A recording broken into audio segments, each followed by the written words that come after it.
Bienvenue sur Africa 24 dans cette nouvelle édition du QG Weekend. Au sommaire de l'actualité, la décision est historique. Au Kenya, la Cour suprême a invalidé la présidentielle du 8 août. Les juges ont estimé que la victoire du chef de l'État sortant, Uhuru Kenyatta, est entachée d'irrégularité.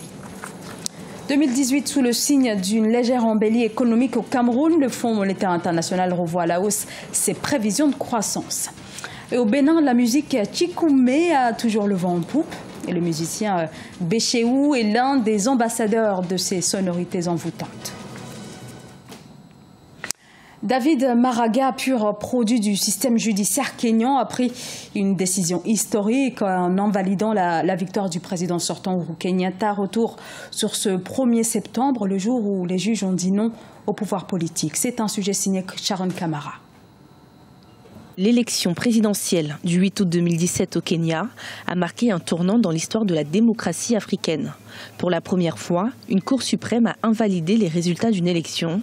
Dénonçant des irrégularités lors du scrutin, le juge David Maraga a ordonné l'organisation d'une nouvelle élection. Une décision saluée par les partisans du leader d'opposition, Raila Odinga. Vous pouvez voir les véhicules. Les policiers passent, personne ne lance de pierres.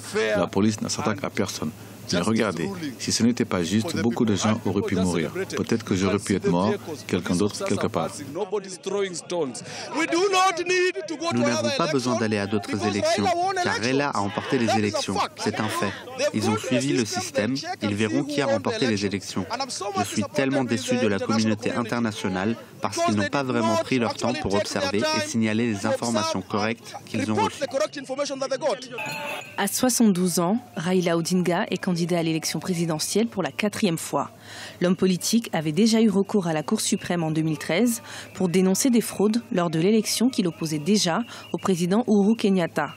Contrairement à 2013, où la Cour suprême avait fini par valider l'élection du président Kenyatta, cette année, la requête de l'opposant Odinga a abouti. Une décision qui ne ravit pas tous les Kenyans. Je pense que ces élections ont été loyales.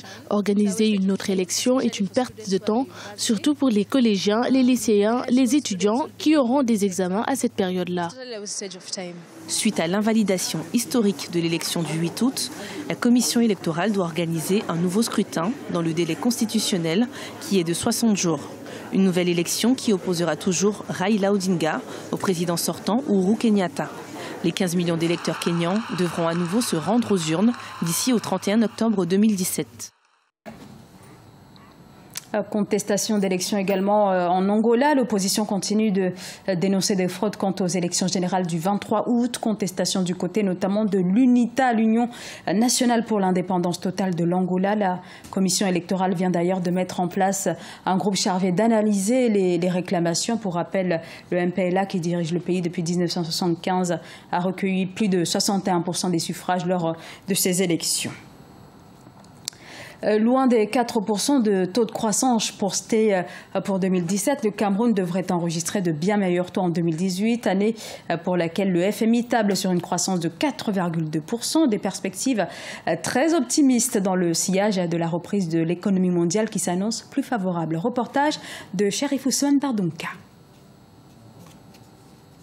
Au Cameroun, les perspectives économiques pour 2018 sont positives, bien qu'elles soient exposées à des risques de dégradation. Selon l'OFMI, le Fonds monétaire international, la croissance devrait rebondir à 4,2% environ en raison de la mise en production de la nouvelle plateforme offshore de gaz naturel. À moyen terme, la croissance devrait continuer de s'accélérer progressivement à 5% à mesure que de grands projets d'infrastructure soient achevés.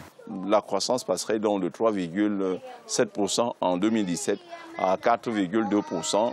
Justifié donc par ce que nous venons de dire, la rentrée en exploitation d'une plateforme gazière dans le sud du Cameroun, la rentrée en exploitation également de certains projets d'infrastructure dont l'exploitation a commencé, la construction à tout le moins a commencé depuis pratiquement 4-5 ans.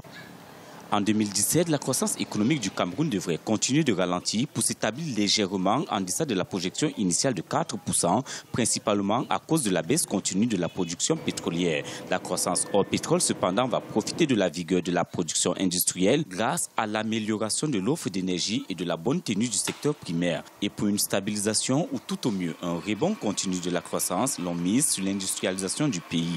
On ne peut pas envisager une croissance à 2 chiffres sans une véritable industrialisation. Donc tant que le Cameroun ne peut pas s'industrialiser, ne peut pas avoir des industries, à tout le moins un secteur de transformation assez développé, envisager une croissance à 2 chiffres serait une vue de l'esprit. Ce n'est pas possible. Depuis 2002, le Cameroun a entrepris la réalisation des grands projets structurants. Au cours des 2 prochaines années, le gouvernement camerounais entend accélérer la construction des infrastructures routières et hydroélectriques pour propulser la croissance économique. Et pour la campagne 2017-2018, les autorités béninoises attendent une production cotonnière de plus de 500 000 tonnes, soit 50 000 tonnes de plus qu'à la campagne précédente. Depuis des mois, la filière est marquée par une série de mesures du gouvernement qui tentent de la reprendre en main. Et si ces perspectives se concrétisent, il s'agira d'un nouveau record pour cette filière pilier de l'économie béninoise. Le musicien Gbetcheou est pour beaucoup le nouvel ambassadeur de la musique Tchikoumé. Le Tchikoumé, des sonorités qui puisent leurs racines dans la musique traditionnelle béninoise. Reportage Lefti Ounou commenté par Siamlo Victoria Sedji.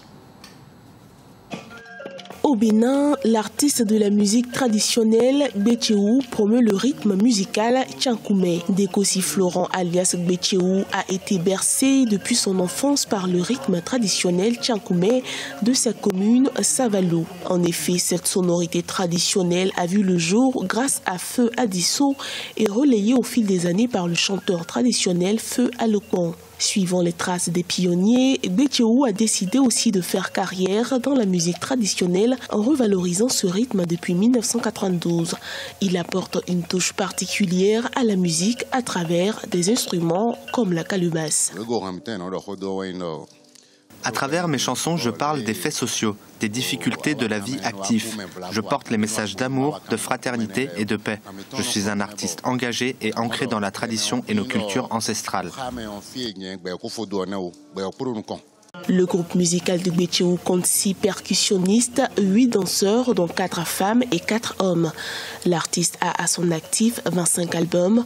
De nombreux observateurs estiment que ses œuvres musicales traditionnelles sont de plus en plus appréciées et écoutées au Bénin. Néanmoins, plusieurs difficultés entravent l'émergence de cet artiste. Nous rencontrons un certain nombre de difficultés, telles que le manque de subventions aux stars de la musique traditionnelle. Nous souhaiterions aussi qu'une attention particulière nous soit accordée de notre vivant. Cela nous permettrait de mettre davantage en lumière les richesses culturelles du pays dans le monde.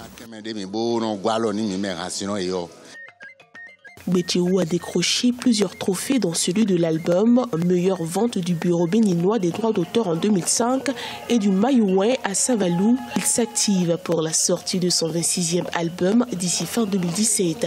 Il prévoit également une tournée dans la sous-région afin de révéler davantage ce rythme traditionnel de son pays, le Bénin. Nous allons accueillir donc... Ce journal a été réalisé par l'ensemble de la rédaction. Merci à vous pour votre fidélité. Dans un instant, une nouvelle édition de l'actualité sur Africa 24.